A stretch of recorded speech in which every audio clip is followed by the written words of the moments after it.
আচ্ছা, যারা এই যে ভাইচারিয়া করেন তারা কিভাবে করেন আমি কিছু খুঁজে পাচ্ছি না। কারণ দিল্লি উত্তমনগরের ২৬ বছরের একজন যুবককে মারা হয়েছে কারণ একজন মুসলিম মহিলার গায়ে ভুলবশত আবির পড়ে যাওয়া। মানে ভাবুন, সে ছেলেটি তার কাছে ক্ষমা চেয়েছে, তা সত্ত্বেও তাকে মারা হয়েছে। মানে এ কেমন ভাইচারিয়া কিছু খুঁজে পাওয়া যাচ্ছে না।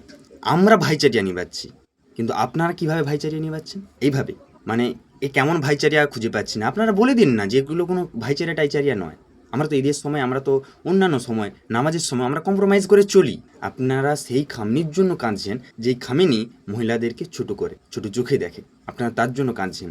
আর এখানে একজন ব্যক্তি ভুল হয়ে গেছে, সে ভুল ক্ষমা স্বীকারটা চাওয়ার পরেও আপনারা তাকে মেরেই দিয়েছেন। এ আপনাদের কেমন ভাইচারিয়া আমি খুঁজেই পাচ্ছি না। এগুলো কি ধরনের ভাইচারিয়া? শুধু এটুকুই বলবো, যে সকল হিন্দুরা এই যে ভাইচারিয়া করে বেড়াচ্ছে না, দেখবেন আপনাদের মৃত্যুর কারণ এরাই হবে। দেখতে পাবেন। ভালো থাকবেন, সুস্থ থাকবেন। চলি।